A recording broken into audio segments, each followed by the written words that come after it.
Hey, what's up guys, and welcome to part 15 of What If Naruto Was a Genius Experimenter, guys. Remember to get this one to 100 like as usual. Share this to all of your friends in social media platform. And also guys, go ahead and check out the brand new series over on Anime King 2 of What If Naruto found overpowered weapon and got godly abilities, and enjoy that, guys. And also remember, if you're new, yes, I did have 3 channels: Anime King 2, Anime King 3. Well, actually 4 now. Anime Prince, guys, being the new one. Links will be down in the description, so go ahead and check them out. And yeah, enjoy, guys. And don't forget, if you're new, to click that red subscribe button. And also turn on the bell notification to see exactly when I post. So without further ado, what do we jump right into this new episode? Start the intro, guys.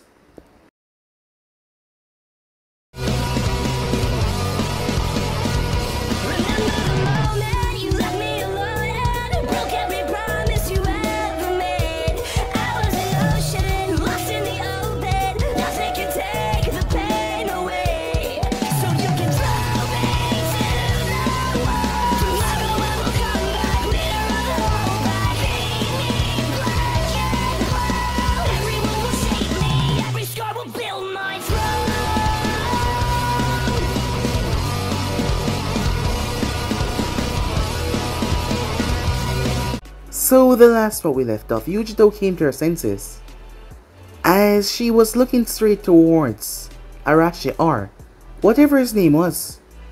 As she remembered what happened, she was so eager to spend some more time with him at the hotel. She told him that she would be the one to watch him inside. The others, they gave her some nudge for it, saying that she was going after him, but well, he was a good looking guy, and not to mention he seemed to like her as well, so they didn't have a problem. And besides, she was not really that outgoing, so this was good for her. However, she and Naruto got to talk. She let her entire guard down, speaking to the one that she known as Arashi, as she started to actually fall for him. That is when he slammed his hand in her stomach as he placed a seal on her, as she found herself unable to channel chakra or even move. That is when the whole place started to go up in smoke. The next thing she knew, she was knocked out, and now she was here. She cursed at him as she wanted to get free. However, he told her that that was not a possibility, and he thanked her, as she was getting more and more angry to lash out at him, but she could not, because of the situation that she was in. The next thing she knew, she blacked out. When she woke up, her entire body felt like it was in pain, as she was in some strange carriage or something. She wasn't really sure what it was. However, she was being taken somewhere, as she knew that if she was taken there, she wouldn't like it at all. She just had a feeling that that was the case. So she decided to make her move, as she realized her legs were not bound. However, her hands, they were. As she used the grip to pull her hands free, the sensation was painful. As she was able to break the bottom of the carriage, she made sure to wait for the noise as she broke through. She then dropped as she rolled to the side. She had to grip on with her already wounded hand. The pain was immense. She looked around as she realized she was already close to the village. That was good. As she rushed back, she had to inform them as quickly as possible, as she made her way back towards the village, hoping to get there before anything could happen. While that was going on, a distance away, Naruto was watching the whole thing, keeping an eye on her as he waited for her to arrive. Arriving towards the Anvus, they quickly took her as they brought her back to the village to get medical help quickly, because she was having internal bleeding, given the fact that she was coughing up blood. However, when they got back to the village of Raikage, he was notified instantly as he made his way down there. She looked towards him, ready to inform him what was going on, what Arashi did. However, before she could, she exploded. The seal on her stomach shone as it went off in a colossal explosion, creating a gigantic crater in the center of the village. The reports that came back from the village that they went, where they were going to do business for Arashi. The man had told him that he had seen some Konoha ninjas moving through the village in the daytime, but that was obviously a lie. Someone had paid him a lot of money to say that, but the Kumo ninjas were not aware of that though. As Naruto watched the chaos from where he was, that is where he was blindsided. Throughout this entire thing, Naruto was untouchable. People did not know what he was doing, or know where he was. However, to be caught off guard by this person, it angered him to no end as he looked towards the masked man. a member of the Akatsuki it seems. As the man was shocked, he knew that there was someone behind the scenes, and he had been scouting out the location. When he saw this, he came here and he found him. Obito couldn't believe it. Of all people that he would expect, he never expected to see the Nine-Tails Jinchuriki. As Naruto was still, well, his features kind of the same, despite his groan. After all, those whisker marks were unable to hide. Obito knew that if he let Naruto go, he wouldn't be able to get him again, so he moved to grab him, but Naruto was able to teleport out of there using a seal on his chest, reverse summoning himself back to a location. Obito was furious at that as he went to inform Nagato, as they were going to make a tricky move, but it had to be done. They released the information to the public, having the network spread it around. Sasori and Deidara were dead because of this guy, as it limited their information, so they had to wait until a couple of weeks for it to circulate. Hearing that, the Raikage truly believed that the Jinchuriki was out there and Konoha lied, and they were using him as an ace to wipe out the village, as he knew that they were not below using that trickery. Jirei informed Tsunade of this, but she refused to believe those, as Naruto died 5 years ago. As she knew him, he was the one that made her come back to this village. If he was truly out there, he would have returned back home, as there was no point of getting your hopes up. As for Naruto, he was severely pissed off. Being caught off guard like that, he had to push his plans up. So with that, he instantly moved towards the next step of his planning. Anko and Gurin were already ridiculously strong, so they wonder how much stronger Naruto would get. He's been working on this for years, as he was ready to go into the pod and reactivate the cells of the, well, sage, and not to mention with everything that he's gathered so far.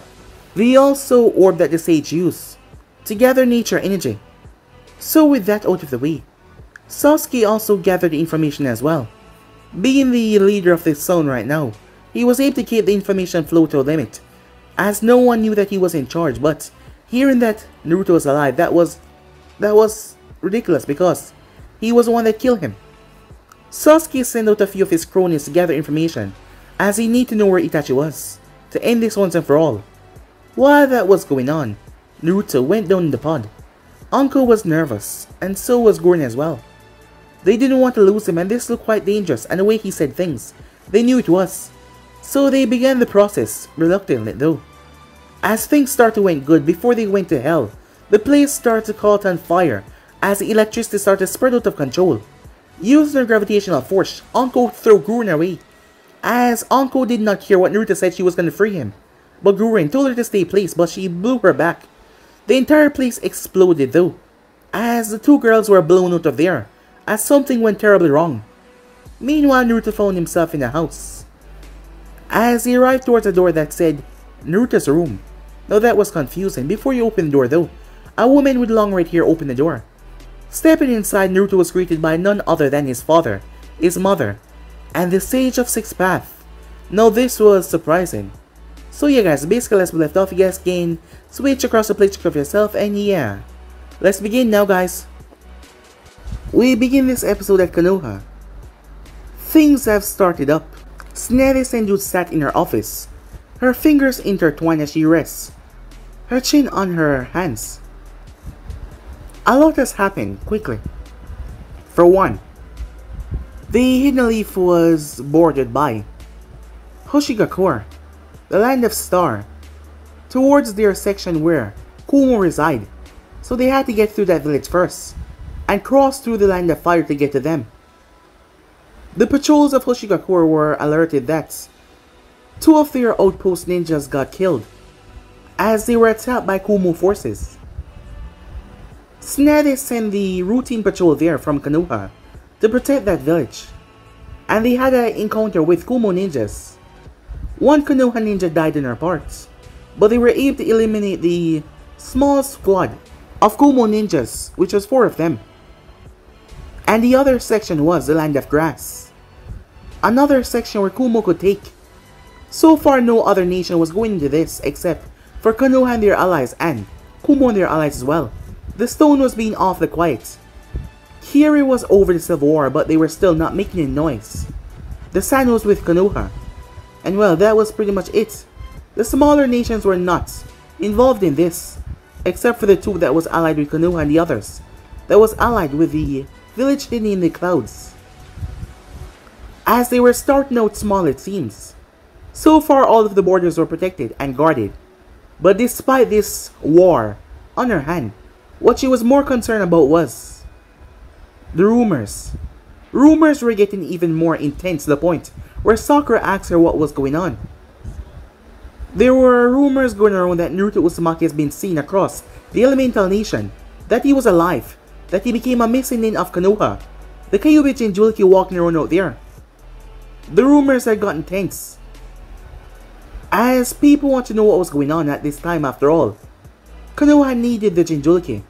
That is what they believed to fight off against the war, as Kumo had one perfect Jinchuriki details. Someone was doing something behind the scenes. Tsunade heard about the recent debacle with their other Jinchuriki that ended up, well, creating a chaos in the village. Jiraiya's spy network was working overtime to gather information. But the messed up part, they blamed Konoha for this, and Tsunade had no idea what was going on. A possibility, a thought, popped up in her mind, but it was just so ridiculous she wouldn't even think it anymore. A possibility that Naruto was the one causing this problem. But no, that doesn't really make sense. For one, Naruto was dead. These rumors are over-exaggerating something. It's been 5 years. She remembered that boy that had jumped in the way, to use his own body to shield her from dying, to protect her against Orochimaru. That boy that said, well, he just wanted to have a family, and he never grew with anyone.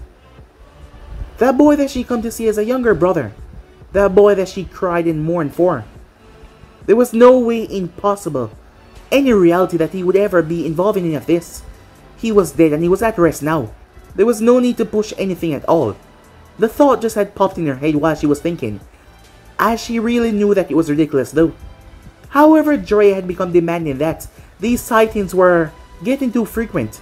Something was wrong. Either someone was trying to rile up the two nations, or Naruto was really out there. But Jiraiya didn't have time to go and search because the war was currently moving.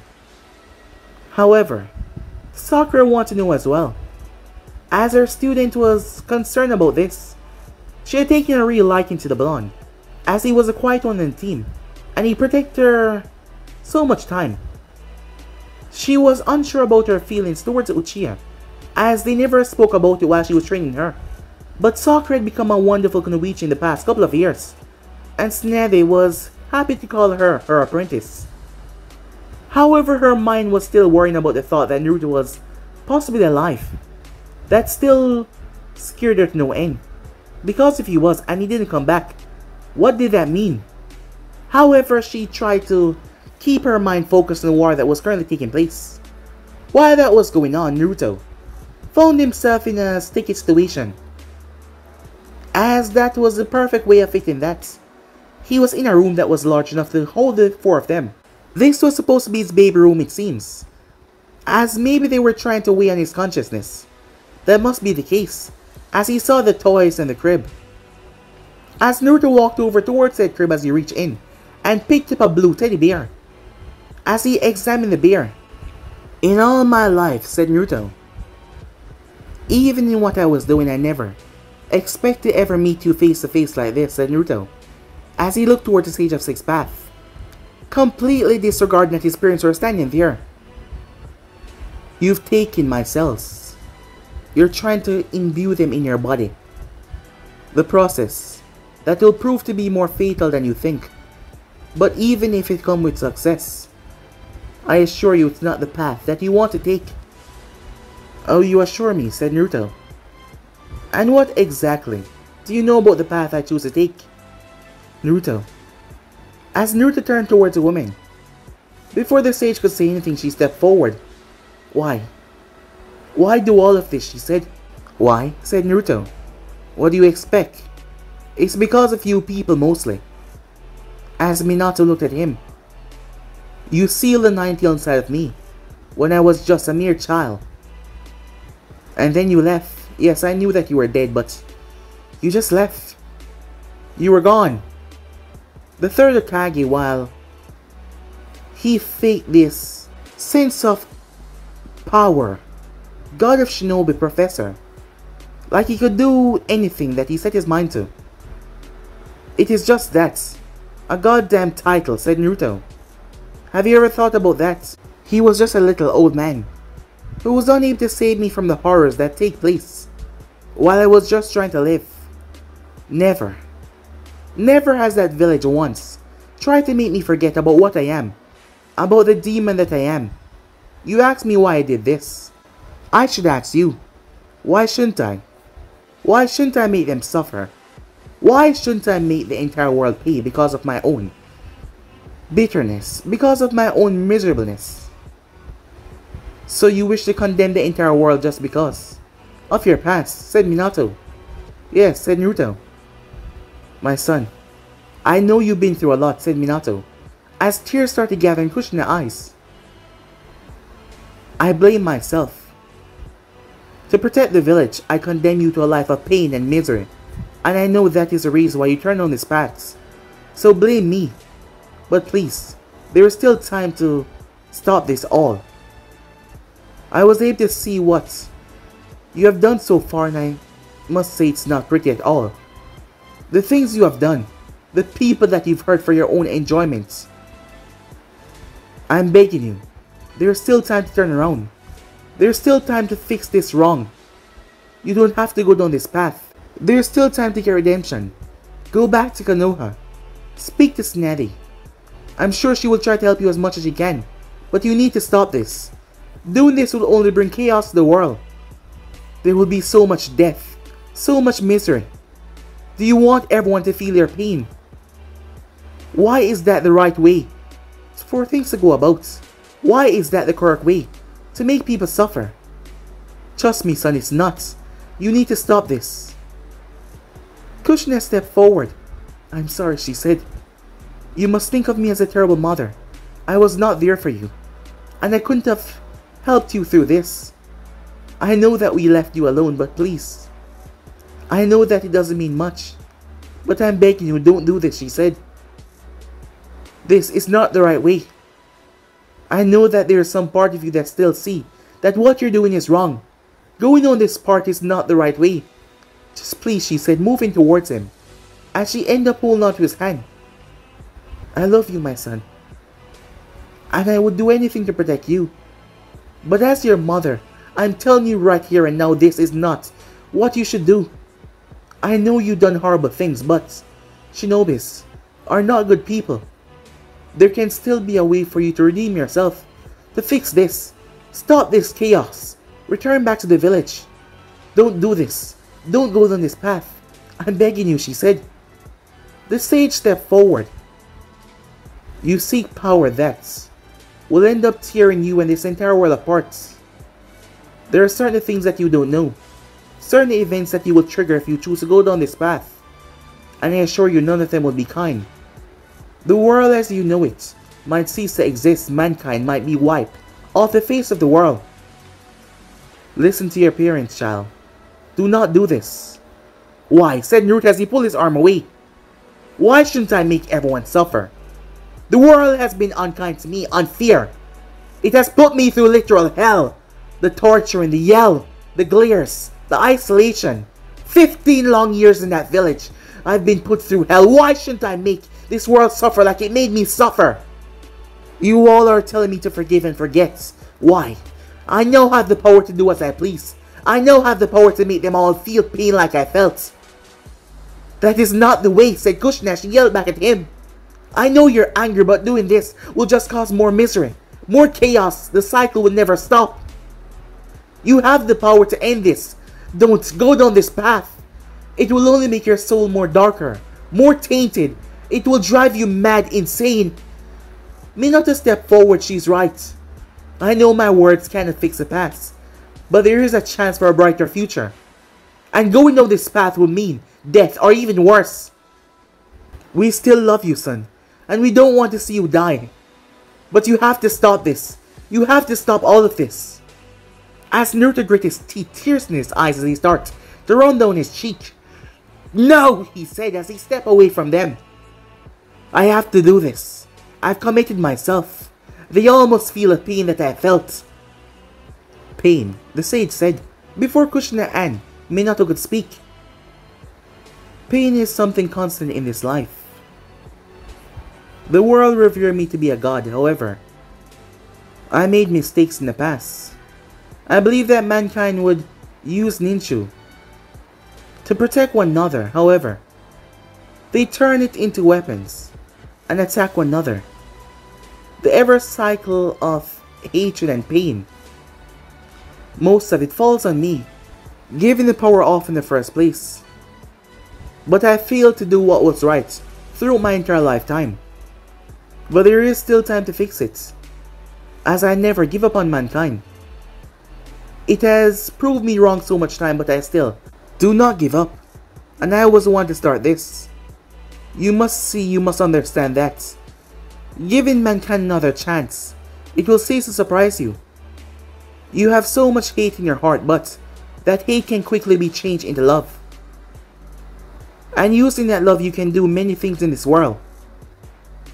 However, taking this path, it will only bring more isolation, trust me. More people will die.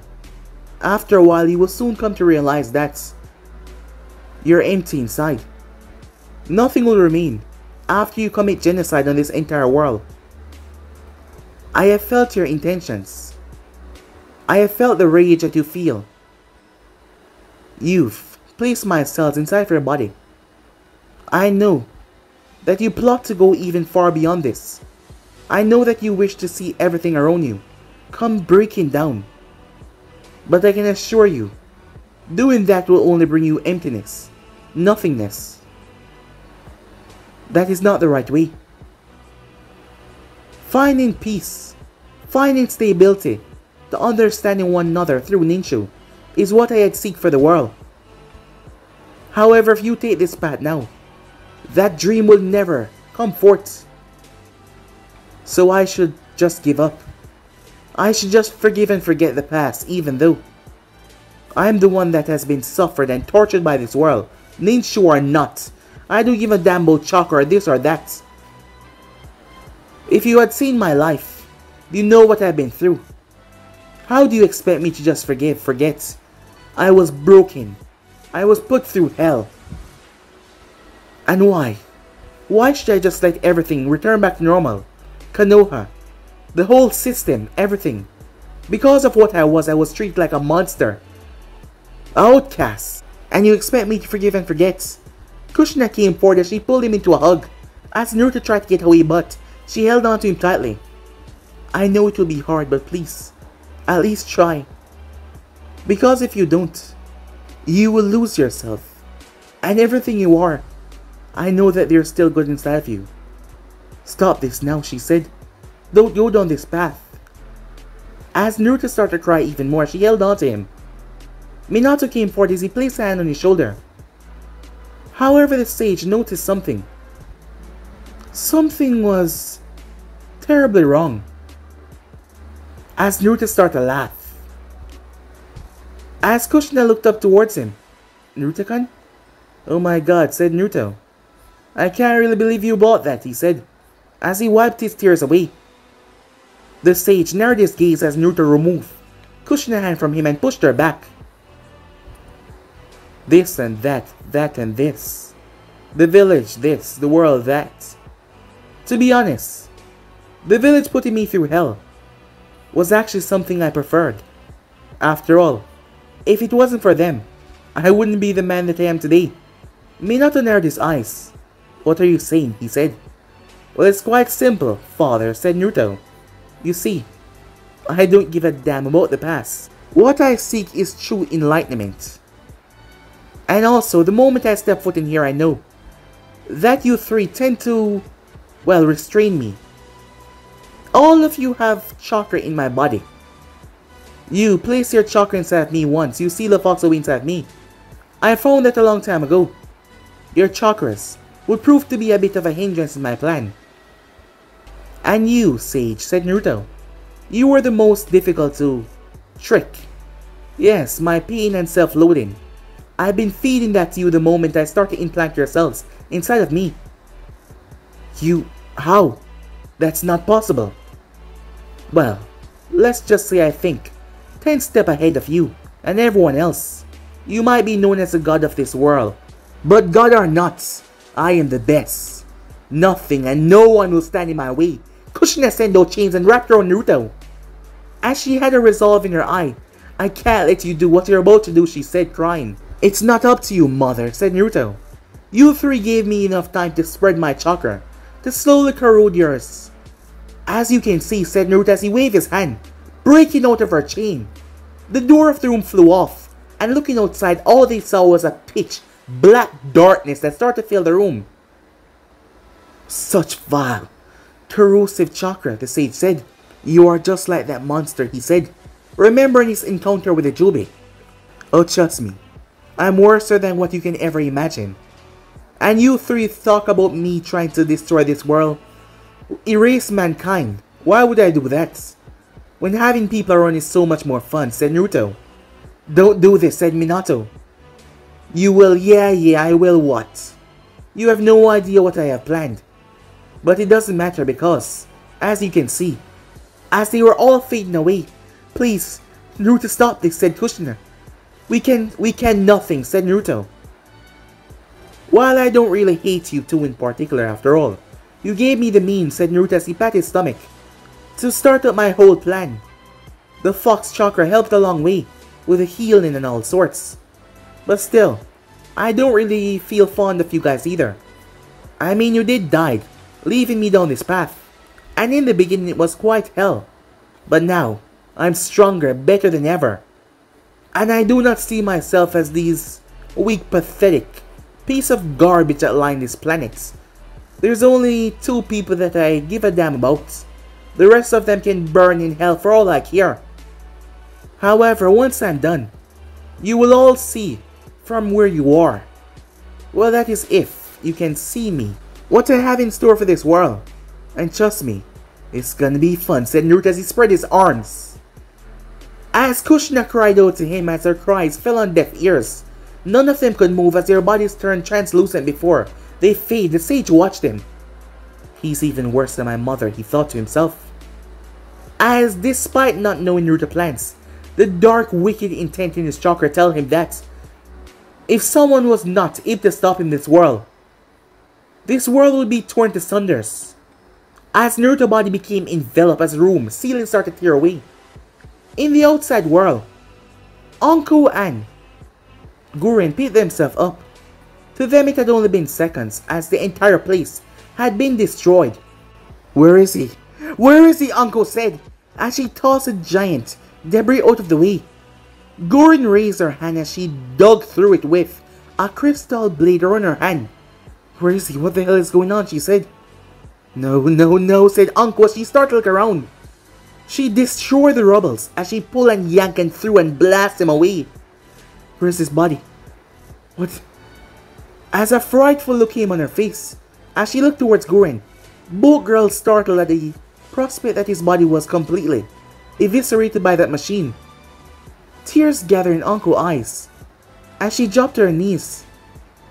It can't be, she said, as Guren clenched her fists. She knew. She had a gut feeling that something was going to go wrong. And yet she just watched as he slipped away in that. She remembered thinking to herself that she should hug him. At least, even trying to sneak in a kiss. As she should do something, but she did not. She had just watched him strapped himself in that machine. And she watched him died. And now he was gone. That is when the ground started to tremble. As Guren looked up. What the hell? She said. Wonder if this was an earthquake, a natural disaster or something, but something felt off. As Anko felt something wrong as she gripped her Rinnegan eye. She held on to the side of her face. Her eyes started to throb. What the hell is going on? She said.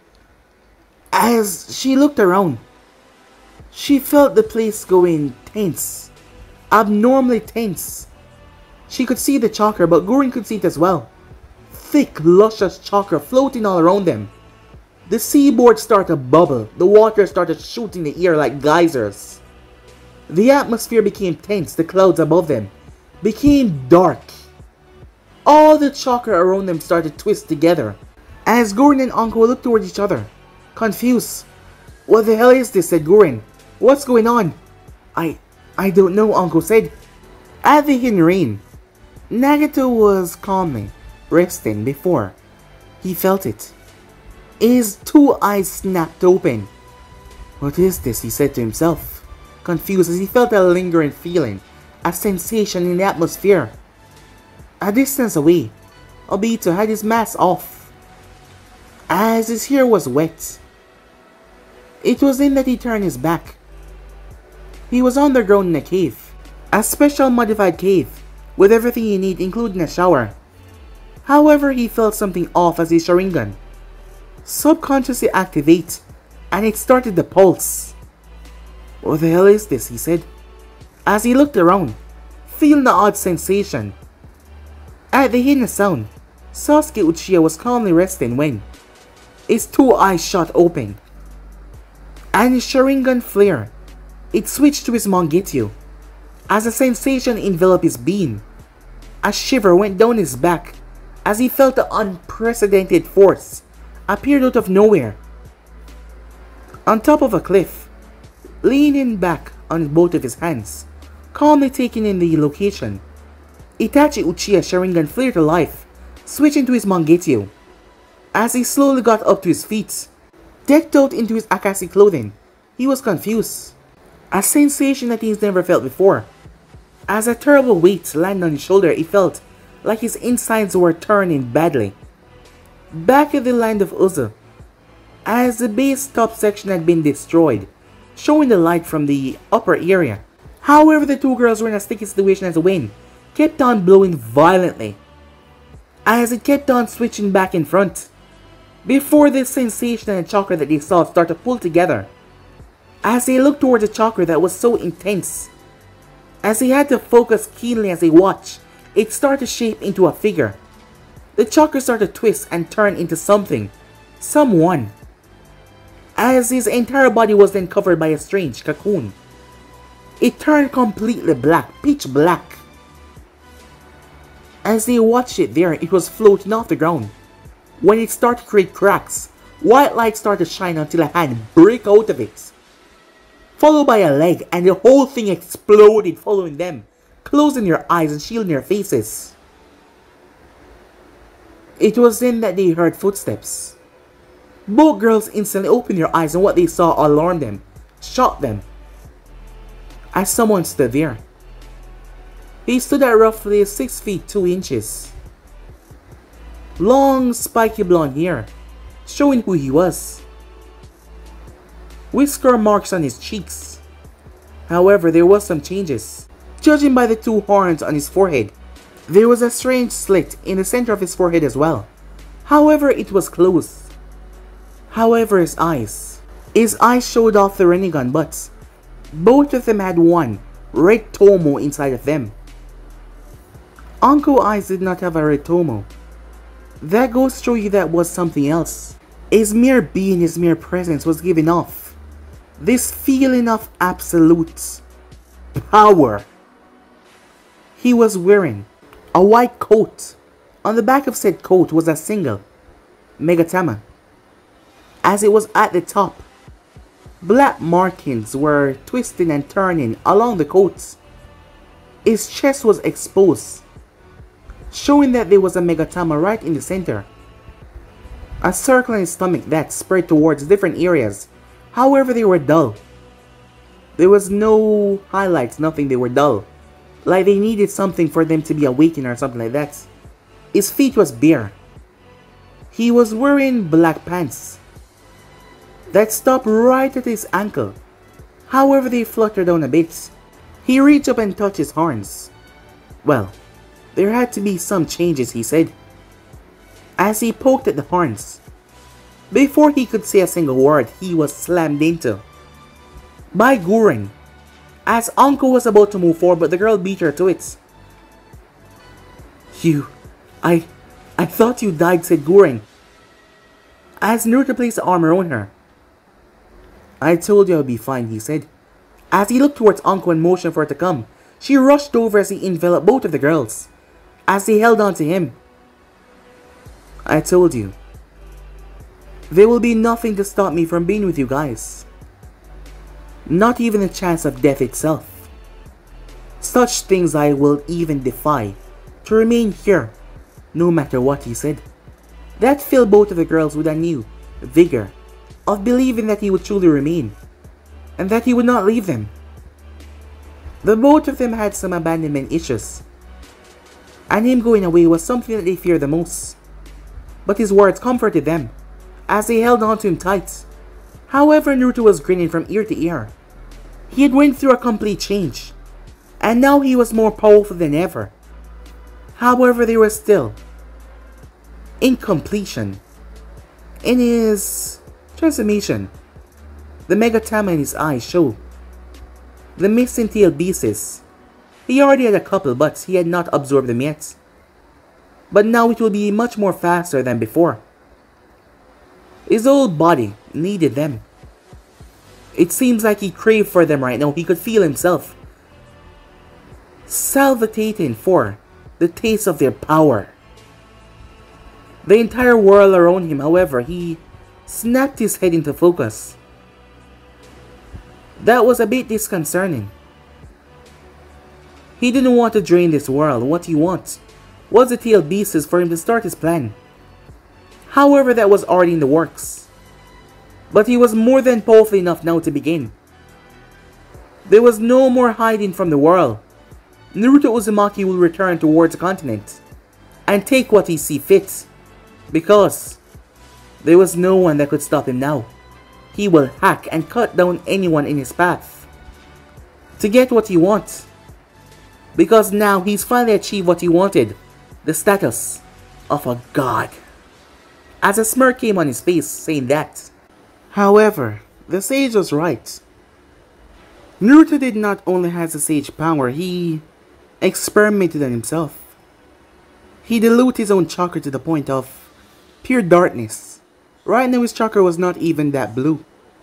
It was mostly tainted by pure death, corruption, something that was not seen in this world since a long time ago.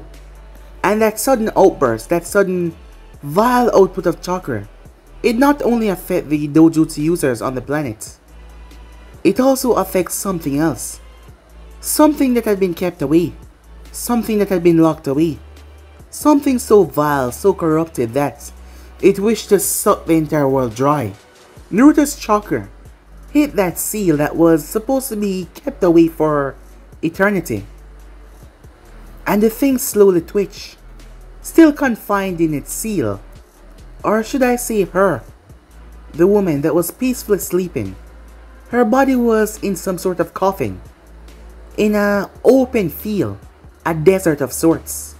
Chains wrapped around her form, she was kept inside, a seal that would keep her down for eternity. As her mind was put at rest, however, the sudden outburst of chakra caused her eyes to flutter open. As her beautiful, Byakugan eyes glanced over the seal that she was in, a small tiny smile came on her face as she felt that vile chakra that enticed her. She's never felt chakra like that in a long while. And here it was again. But this one was different. This one was new. This one was special. The woman smiled to herself, feeling that. Time skip a few weeks later. A few weeks and the war had kicked off in a rather brutal fashion. Shinobis had died on both points already. No one has encroached on the other territory yet.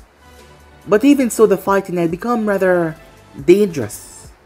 Such Big Name was now moving out in the field. Big Name of the village hidden within a leaf. That was my guy, Kakashi Hatake. Some of those names that were supposed to be known throughout the Elemental Nation.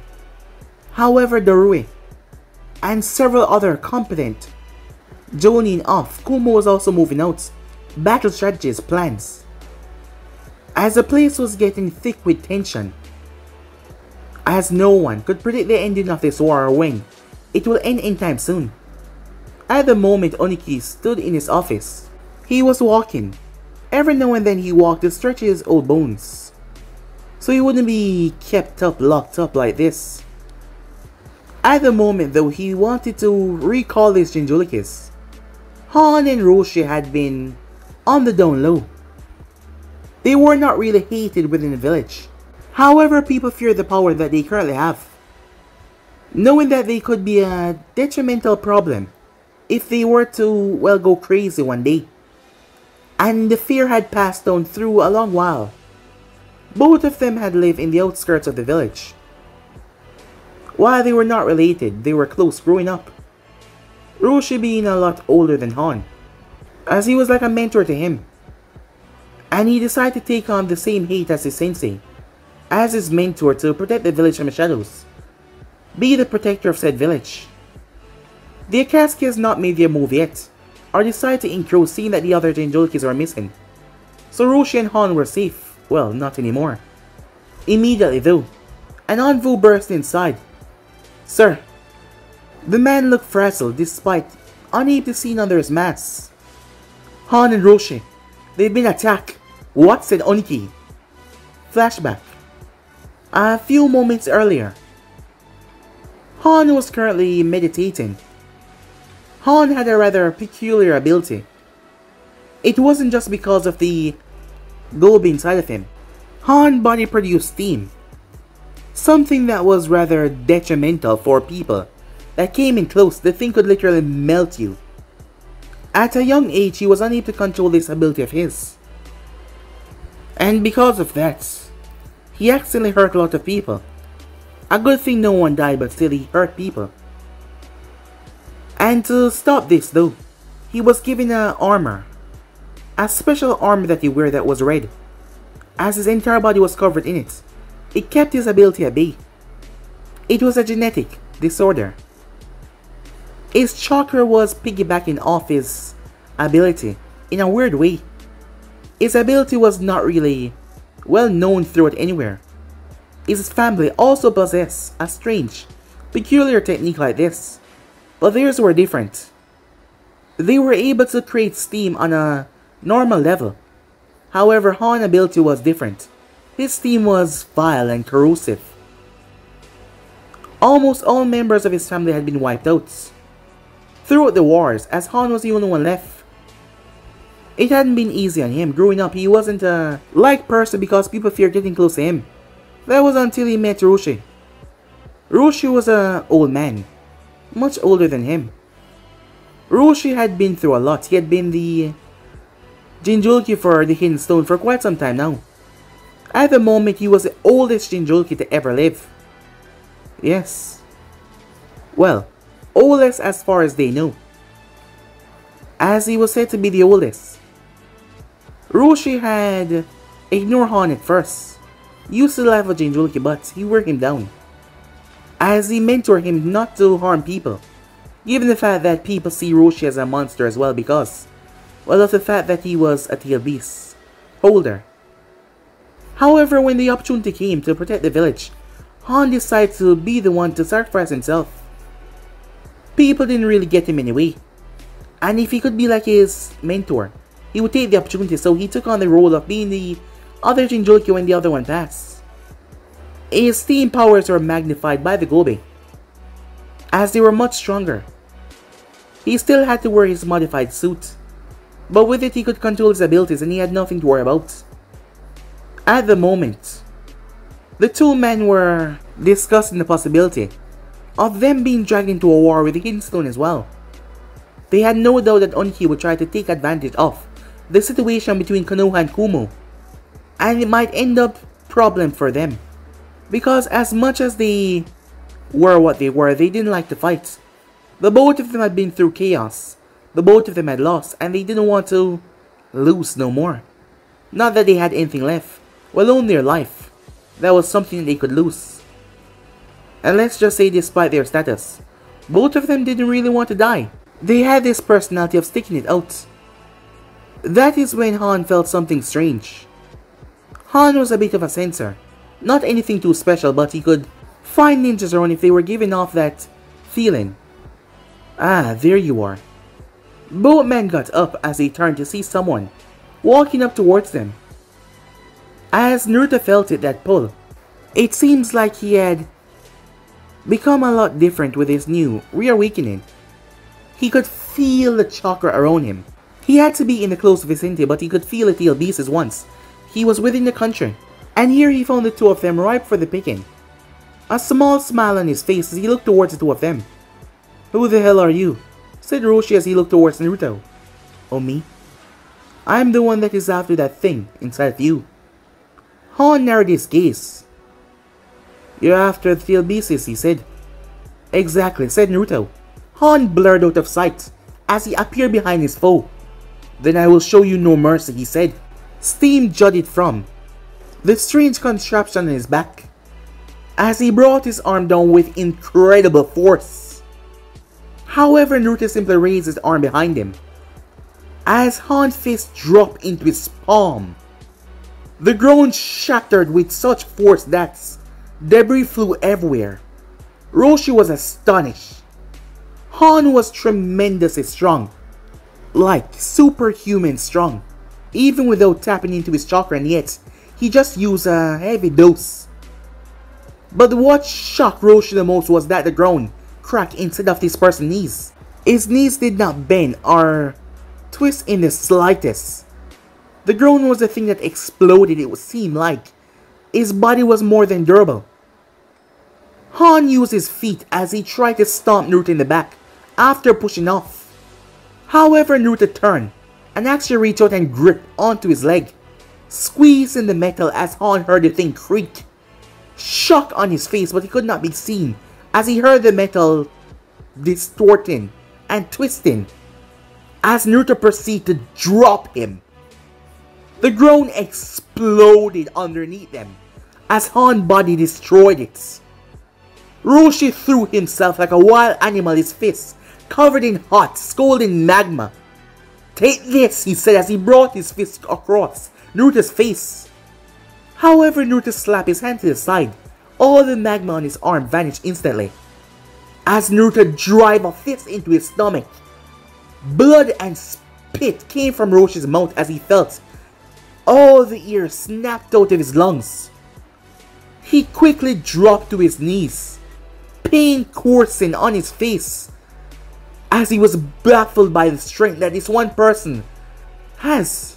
While that was going on, Utakata, the holder of the 6 tails, was calmly walking as he heard a whistling beside him. Looking down towards his friend, Hodoru, and his student. Hodoru had a special seal on her back. Because of that seal, there was a few complications with her life. However, Utakata saved her from that, and she swore that she would pay him back, as she chose to become his student, so that he would be here when she decided to pay him back. Ever since then, they had been traveling together. Utakata ran away from Kiri when he heard about Civil War, as he didn't want to take a part in that. As he knew about the war ending, but he come to like his life outside the village. There has been missionings after him, the Hunter Corps from Kiri, but he was able to hide from them each time. "Wow, what's that?" said Hodoru, as she paused in her tracks. That is when she noticed a strange pink crystal.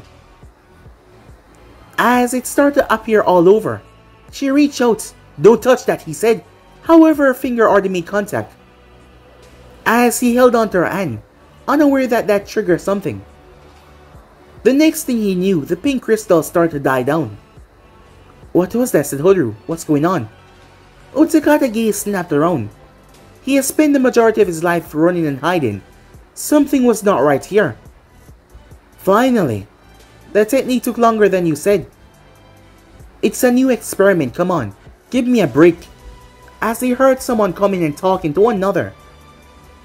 "Still, it took a long while. Well, if you could have found them, why didn't you find them your goddamn self?" "Look, it just took a long time. I know, but I said it's an experimental technique, so give me a break." "Sorry about that, guys," a voice said, as he looked towards the two individuals. "But you see, she's kind of a bitch," Uncle said.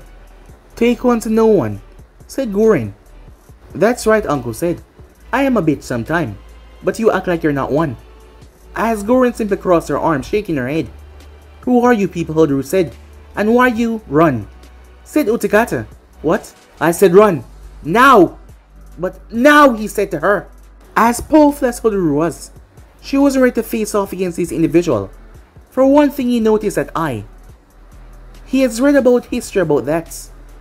You see, he came from a powerful lineage, as he was in the level of the Kages. The lineage of the Kages came down toward his family, and he was told about a myth about the Sage of Six Paths.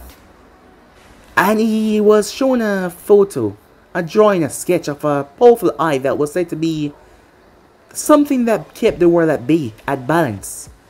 Something that was so powerful that, if it was to be reformed in this lifetime, the person that possessed it could bring the world to its knees. And now this woman has it, and not to mention another eye, that looked like another dojutsu.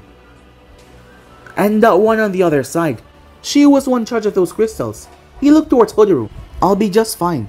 I just don't want you to get up in the crossfires." As Hodoro looked towards the two women, as she saw the eyes, as she decided to run. "Be careful," she said. As she ran, knowing that if she stayed here, they would probably use her to get to Utakata. As she got a far distance away. As Gorin spoke smart. "We're not here for her." I knew something like that might be the case. "You know what I am, I suppose," he said. "Yes," said Uncle with a smile. "And we seek what is inside of you." As she grinned some more, as Utakata's body started to be covered by a red cloak. "I'll kill you both," he said as he pulled out his flute. As it was not really a flute as Uncle took a better look. It was like a bubble maker. Cocky. "But I like them cocky," she said. "It's much more fun breaking them." As Gorin smirked as well. Meanwhile, Han and Roshi were standing beside one another. Both of them were sweating badly. Han's body was covered in steam around him. It was kept at a distance so he would not harm Roshi. Roshi's body was covered in hot magma, so it did not matter about Han's steam. "Just who in the hell is this guy?" Han said. "I have no idea. But look at him." As Naruto was smiling. But the big problem was, since he came here, his eyes had been shut.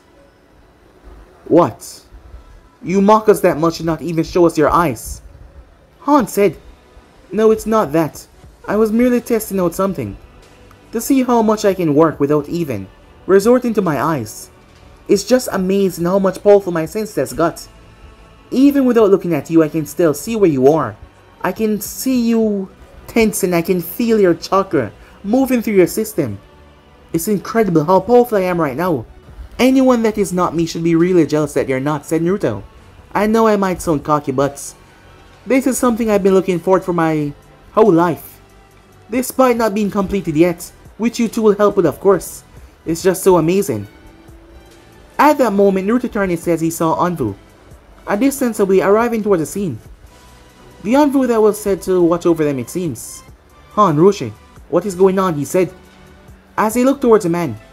"Kodoto, you need to head back to the village immediately, and warn the Kishikage about this. Whoever this guy is, he's here for the tail pieces." "What? I need to..." "We'll be fine. Just go now. We might need some reinforcements." Kodoto looked towards the two of them. "I'll be right back," as he flashed off. "Unfortunately, I'm not here to fight a long drawn out battle. I just want what I seek." Both Han and Roshi move. This time they move in tandem. Spending so much time together, they were able to work and learn each other's moves, as they were like the perfect duo as they moved in. However, both of their chest cavities were slammed with an enormous punch that caused them to be shoot backwards. Despite the armor surrounding him, Han felt the armor break and creak. Blood came from his mouth. Roshi was worse off, as he slammed headfirst into a boulder. His head started to leak immediately. He started to take on the Bichu chakra. "Damn it," said Roshi as he picked himself up. "How could someone be that fast?" "Oh," a voice said behind him. "I'm a lot faster." Roshi turned as he spun a fist. However, Naruto caught it. Roshi was confused. "Why is your skin not burning?"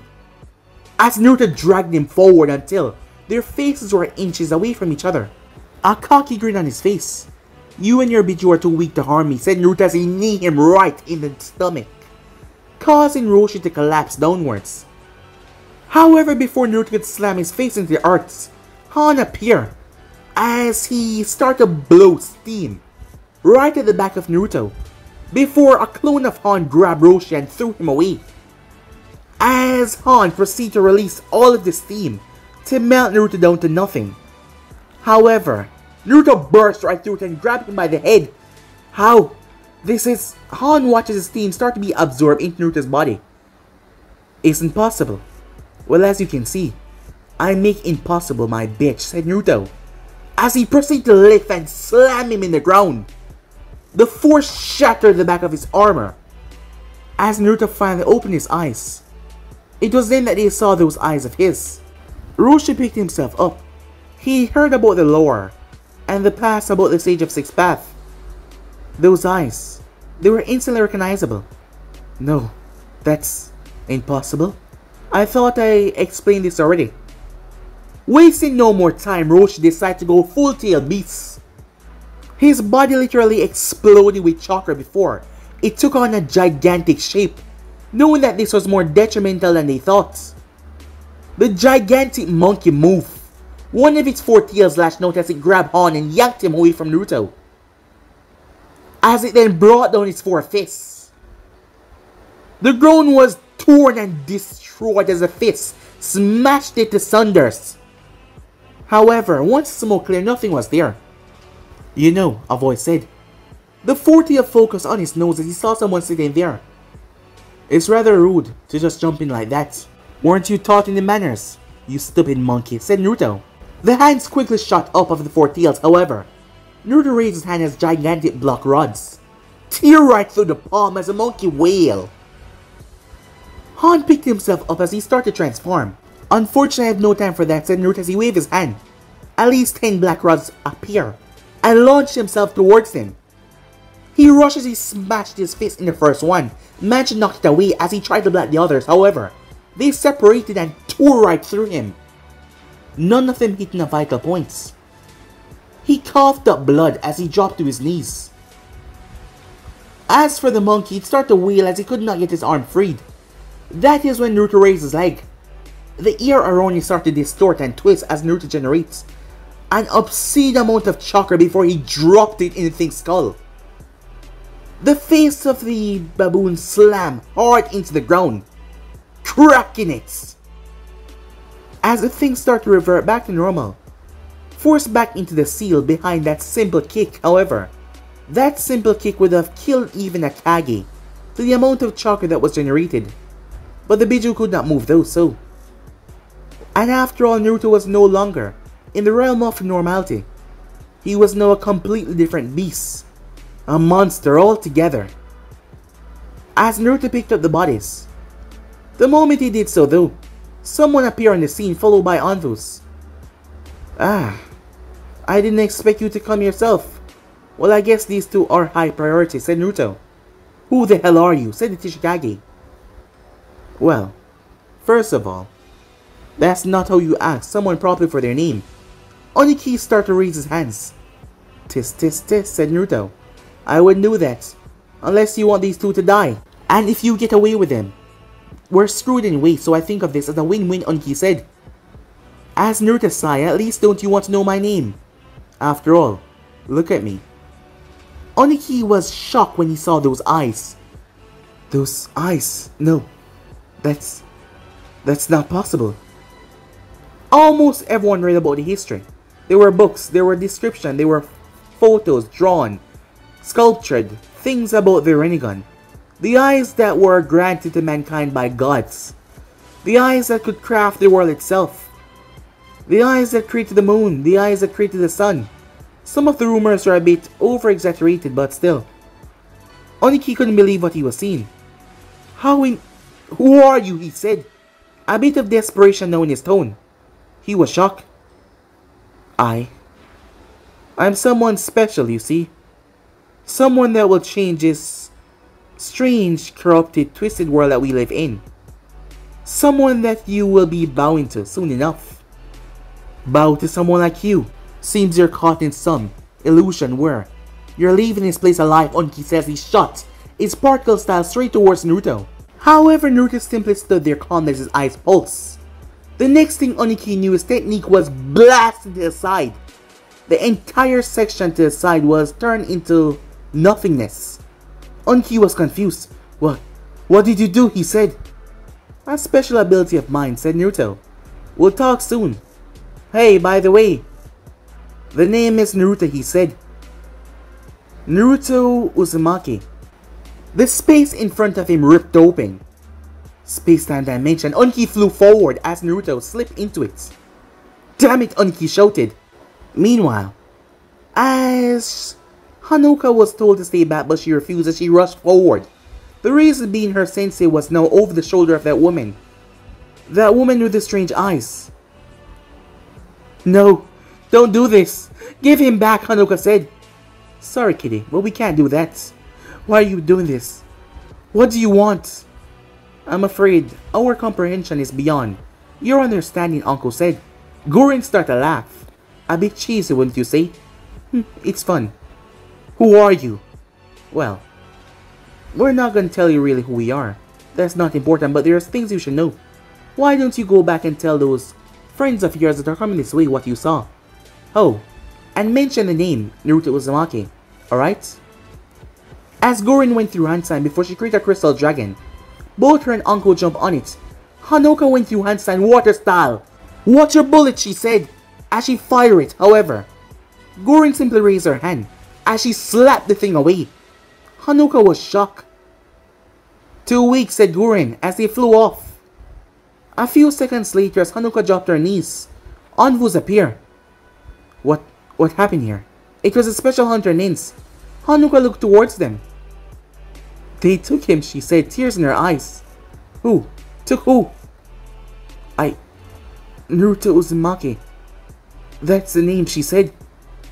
But guys, if you end subscribe right here. If you want to see the next part and do, like, subscribe, comment down below, and turn on that bell notification to stay posted. But I'm off now, see you guys soon. Peace, guys.